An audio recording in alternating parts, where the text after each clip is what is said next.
from whatever you're getting anxious about. Maybe you're going to a family event, maybe you've got to speak in public, maybe you're starting a new plan, maybe you are going to a new country. I want you to write down like what the worst is that can happen. So when you've written down that list, if dying is not at the end of it, you're gonna be okay.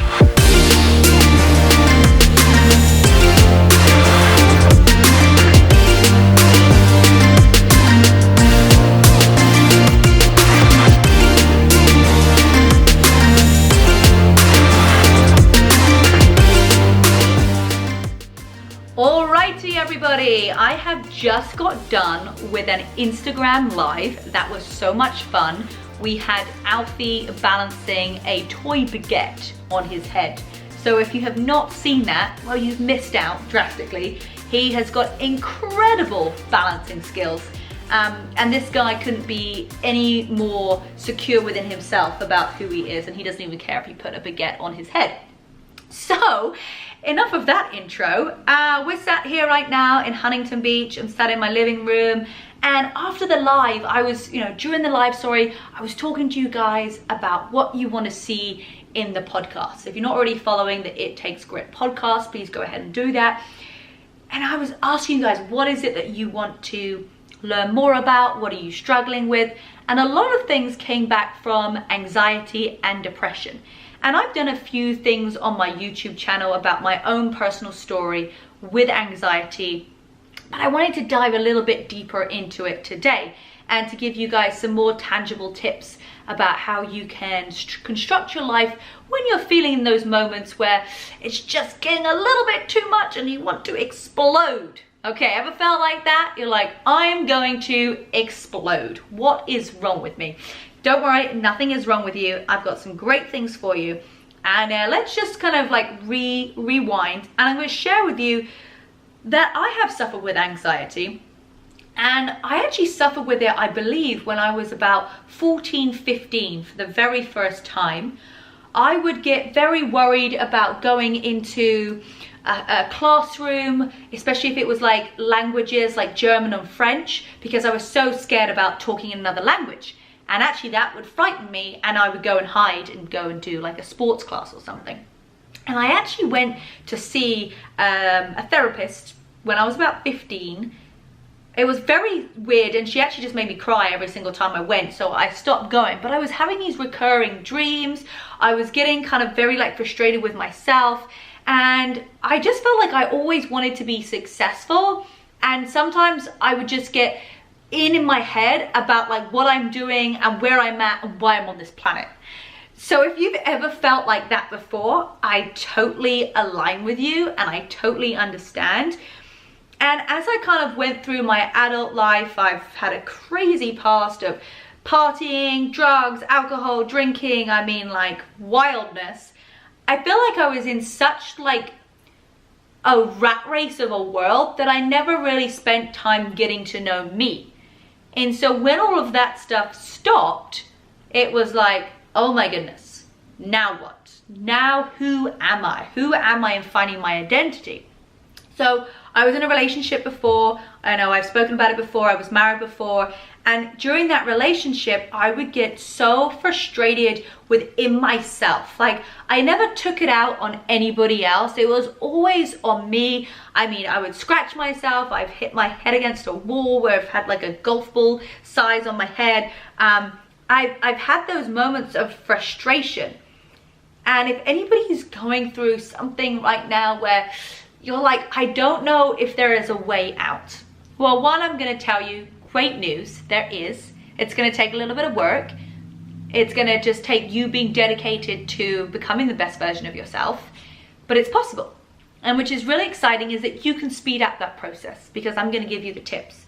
There were times, guys, where we would go out for lunch and I couldn't even get out the car. Like, that to me, I look back at my old self, I'm like, wow, like the girl who didn't feel like she could, I don't even recognize that person. Like that to me is like, wow, like I've come so far. And that's why I want to be an example for you guys, that if you are going through something like this and if you want to change, because a lot of people do stuff and they actually don't want to change. but I'm going to teach you that it's so important to change. And so getting out of the car and just go for lunch was like, wow, like, is this even possible? Like, can I even do this? I'm just going to get my laptop charger before this dies. Excuse me, guys. This is real life. This is what really happens. And I got my dogs all around me, keeping me cozy. And I am just going to plug in my laptop. You see, everything needs electricity. Everything needs to be prepared and ready to go. Okay, so no problem. Back in the game. So yeah, so I could have had an anxiety attack right now and been like, oh my goodness, the battery's going down. But no problem, I just found the solution, which is a lot about the episode Fighting for It. Talks all about being solution orientated. So, if you've ever been in a state where you haven't felt like you're yourself, and there'll be times where I would wake up and I tell my partner at the time, I don't know what's wrong with me. I just don't feel like me, and I just need to like, almost like sleep it off. You know when you have a hangover and you're like, I'm gonna be fine the next day, I just need one more night of sleep? That's how I felt. I felt like, ugh, I just felt icky. I didn't feel myself, and I felt trapped. I felt like trapped in my environment. I felt trapped inside my own body.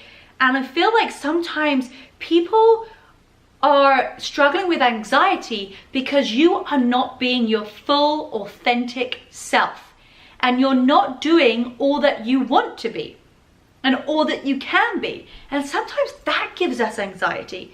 So for me, last year, 2018, I went through a bit of an episode again where I started to have anxiety attacks. I started to feel a little bit uneasy about where I was at. I didn't feel comfortable. I didn't feel like myself again. I would tell Corey like, oh, like I'm just having one of those moments, like I'm having a panic attack. It's almost felt like a panic attack. And what I realized is that there were so many things that I wanted to do and I wanted to share with my audience, but I was so afraid to do it. I was afraid to start this podcast because I was going to start talking about my life and things that I've never spoken about before. I was afraid to be my true, authentic self. And that was giving me anxiety. Yet, me not being my authentic self was also giving me anxiety. So now I am being me. I am saying exactly how I feel. I'm saying exactly what happened. And I've never felt more comfortable and assured of who I am and what I'm doing. And with my business, there'll be things that maybe I didn't tell everybody or I didn't share. I was like, oh yeah, can I do this other thing if you want to join my team? But now I'm like, wow, like I'm so sure of what I do and what I stand for and the impact that I've made. I'm like, wow, like I feel so much better for being authentic. So if you're out there right now and you're like, oh, like I just feel like I'm not being myself, that could be why you are suffering with anxiety. I would get myself so wrapped up. I would scratch myself. Like I said, I would just like want to like crawl in a ball. And then, have you ever done this? Then I would get so mad and have even more anxiety because I got anxious. And then I'm getting anxiety on top of the anxiety that I had. And now like an hour has passed and now I'm really pissed off at myself because I've just spent an hour being annoyed at myself because I was annoyed at myself for 1 minute and now it's just rolling. And before you know it, I've ruined a whole day. And then I'm annoyed at myself because I've ruined a whole day and I keep it going. I don't know if you guys have felt like that before where you've had like maybe a panic attack or like a stress attack and you're suffering with anxiety and you allow it to keep on going because you're just then reacting to being anxious. And that's something you gotta snap out of real quickly. I also really cared about what other people think. I still do, take things very, very personally. I don't actually anymore, I'm much better, but I used to take things incredibly personally. I got very upset by what other people would say about me. If people would make comments or make digs, I've heard people say stuff like, over there, you know, they know that I'm standing there and they've said like, oh, I wouldn't have done this, or I wouldn't have spent money on this, or blah, blah, blah. And it used to really bother me. And now I'm just like, wow, like if that's the type of, you know, behavior that you are, I'm recognizing that because that's what I don't want to be. So thank you for being the example of what I don't want to be in life. And so that's just kind of where I've allowed my mindset to go when it comes to somebody giving me a bit of an attitude. So there you have it. I've had areas where I haven't been able to get out the car, where I've scratched myself, where I felt trapped, where I felt like I'm not being my authentic self, where I've been like wrapped up in this bubble, and it feels awful. And you feel, why do you feel so sad? Because you know that life is so great, and why are you doing this to yourself? So I came up with a few things that have personally helped me. And I highly suggest that you implement them, because like I said, if you choose to implement this stuff, it will change your life. You can listen to it, and that's great, but it's not going to change your life if you don't implement it, okay?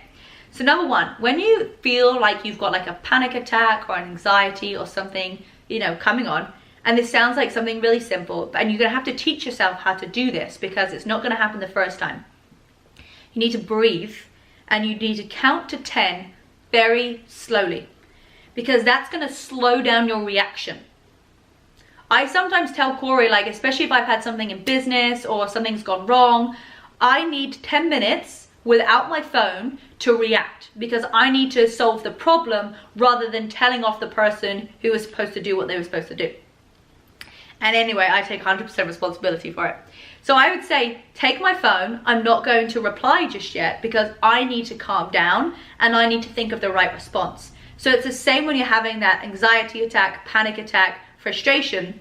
You need to slow everything down first so that you can intelligently make the right decision next. So you have to breathe.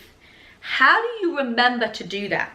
So my mentor would always tell me when I was having a little bit of a meltdown or I was getting a little bit irrational or emotional, to change my state. You have to change your state immediately. You know, like with a dog, when they've done something wrong and you go, ch, ch, like Caesar Milan, the dog whisperer, right? He'll be like, ch, ch, demonstrating right now on Penny. That's what you kind of have to do to yourself. And that's what I would do to myself to bring me back to normal. Because I felt crazy. When I'm in these panic attacks or I'm in an anxiety attack, I would feel a little bit crazy because my brain would take me to somewhere out of space. And all of a sudden, I can't think rationally because my brain has gone somewhere else. So I needed to, one, come back to earth. So I would literally pinch myself, like in a nice way, like not pinch myself, like just tap myself on the shoulder, tap myself on the arm, to like bring me back. And the other thing that my mentor will get me to do is to dance. Changing your physiological state. So if you are stressed out, if you are feeling angry or mad, start dancing. You're gonna feel like a fool, but when you start dancing, it's going to change the way that your body starts to align, and it's gonna change your mind, and it's gonna change your state. So breathing and counting to 10 and changing your state, whichever way that you kind of works best for you. Maybe you want to quickly change your state and then let's count backwards. 10, 9, 8, 7, 6, 5, 4, 3, 2, 1, and then dance it out. Then maybe you just end with a little boogie, maybe some twerking, like whatever feels good. And then what you want to do is you need to keep yourself busy onto the next task. So there are some steps when you're about to have this panic attack, and maybe you need to have them printed off or put up on a wall so you can turn straight away. Okay, what am I supposed to do to diffuse the situation, to bring me back to who I am? So I want you then to write down what is the worst thing that can happen. So when you've written down that list, if dying is not at the end of it, you're gonna be okay. You are going to be okay. So what is the worst that can happen? Write it down. Dying's not there. You are gonna be okay. And then right next to it, like, what's all the fun things that are gonna happen? What's all the things that's gonna come out of it for you doing this? Maybe it's somebody said something negative about you and that's what you're getting anxious about. Write down the qualities that you do not like in that person. And then why are you listening to them? Don't take advice from someone you wouldn't trade places with. Next one. I need you to acknowledge what triggers it. What is it that triggers it? So you have to write that down, like, because it's hard to remember what the triggers are and where the pattern is after it's happened. Because you're like, oh, why did I get anxious again? Like, where did that come from? So you need to write that down so that you can start to find a pattern. Maybe it's that you're going out to hang out with a certain group of friends and that's giving you anxiety. Guess what, guys? You just stop hanging around with those people. Very, very simple. Maybe it's that you are starting a new plan, a new nutrition plan. Just call up your coach. Call up somebody who's doing that plan already and talk it through with them. There are solutions to all of these areas where the anxiety attack or panic attack happens. You just need to acknowledge it and find out what triggers it. Do something that you love to do. The next step. Once you have calmed down, you've changed your state, you've written it down, you acknowledge what triggered it, then do something that you love. Go and work out. Go and make your favorite recipe. Go for a walk with your dogs. Play your favorite Nintendo game. I don't know, read your favorite book. Whatever it is, then go and do something that you love, because it's going to bring you back to a place of happiness and you're going to understand how blessed you are.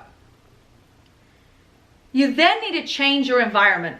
So if you're in an environment that is allowing these triggers to happen, so for me, when I was in a relationship, one of my previous relationships that didn't turn out well, I want to take 100% responsibility because I was not perfect in the relationship. I definitely did things that, weren't perfect, and there was things that I could have improved on.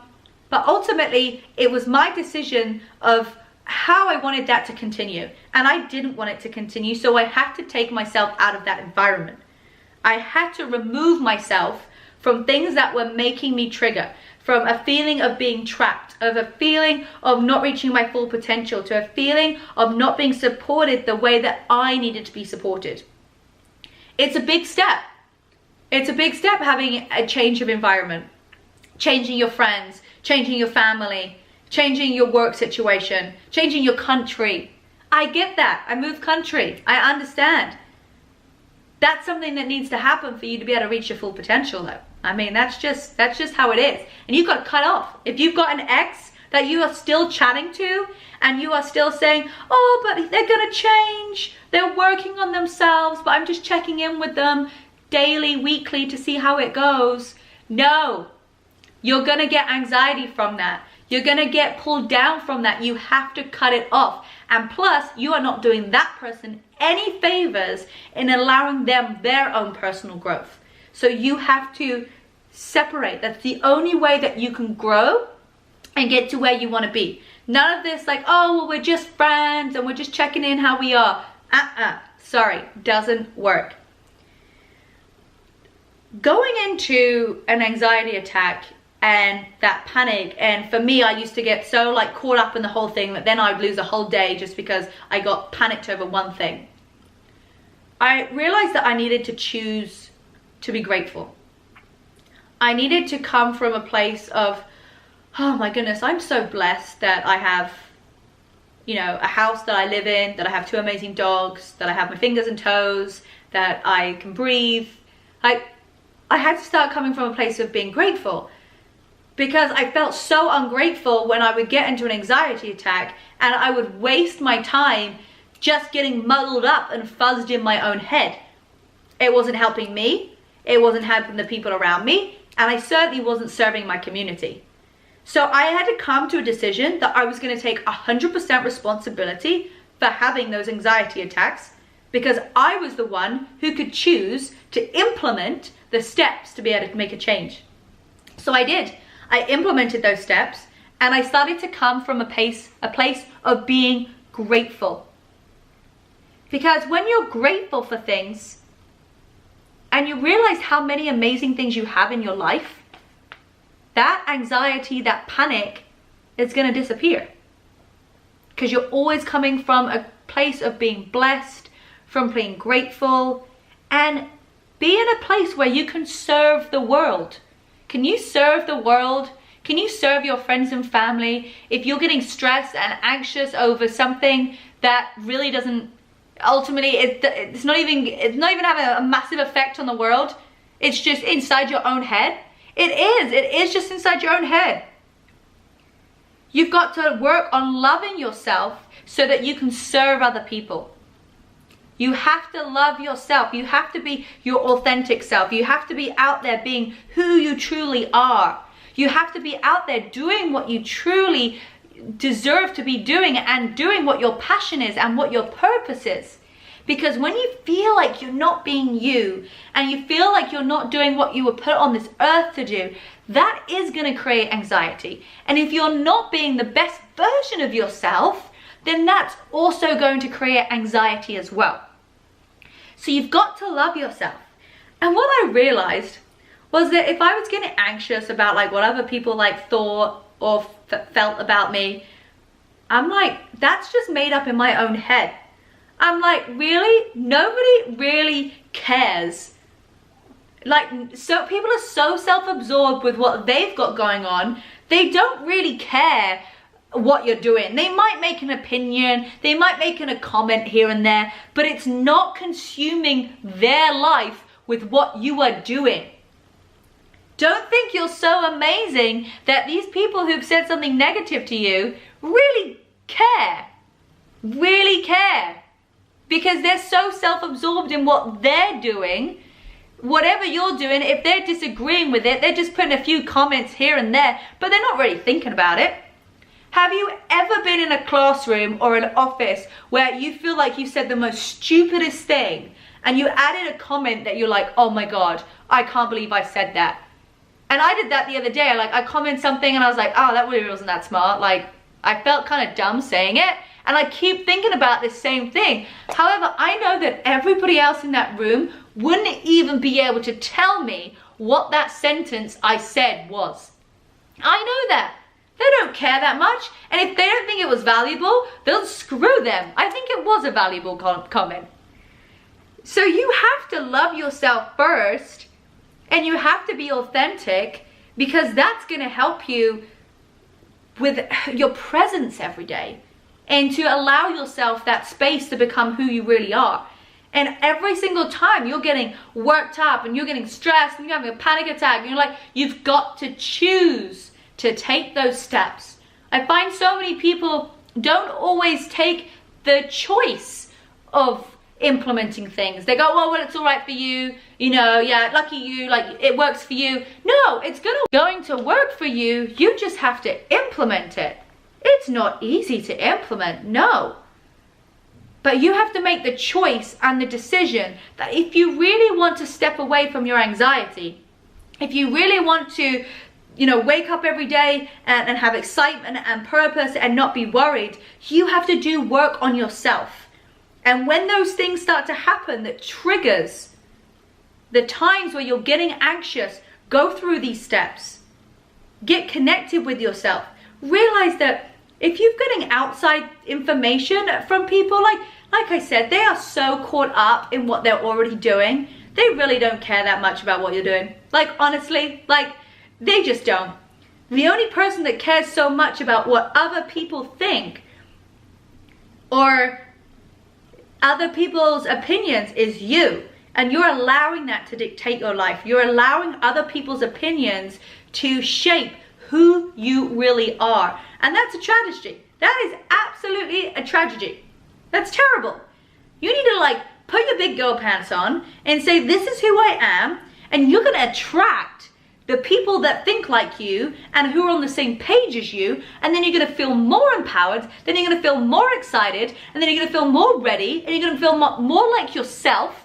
And you're going to have less worries and less anxiety, because you are ready and surrounded by people who think and believe like you and want what you have. So when you're suffering with anxiety And when there's times in your life where you're like, I don't know if I can go into school, I don't know if like I can make it to this family event, like I'm just struggling inside, just be so grateful that you have a school to go to, or that you have a family to go to, because there's people in this world that don't. There's people in this world that don't have a school. And whatever's happening at school, if you're being bullied, if things at work aren't, you know, focused, and you're having issues there, just go in and be that ray of sunshine. Kill people with kindness, okay? Keep working on yourself to becoming the best version of you. So we've been there. I've been there. I'm not saying that I'm never ever going to have an anxiety attack again or get panicked, but I'm much better now at controlling it because I've decided to take on these steps. So let's recap. You're going to breathe, count to 10 slowly, change your state by doing the little pinch and then a dance, or you can twerk. I want you to write down what the worst that's going to happen. If dying isn't there, you're all good. Acknowledge what's triggering it. Do something that you love immediately. Change your environment. Choose to be blessed and to be grateful and to serve the world. And lastly, love yourself. And know that people aren't consuming their life thinking about you. Well, I hope those tips helped you get started on your journey to being free from anxiety. It's so important not just to listen to this, but actually put this into action. Because I can tell you until I'm blue in the face about what I did to overcome my anxiety, but unless you write down those steps, unless you stick it on the wall, unless when you have an anxiety attack, you actually follow those steps, nothing is going to change. So I want you to reach out to me. When you've done this, I want you to reach out to me, send me a message on Rebecca-Louise Fitness Instagram. I want to hear from you. I want to hear that you've implemented this and it's changed how you're feeling about you.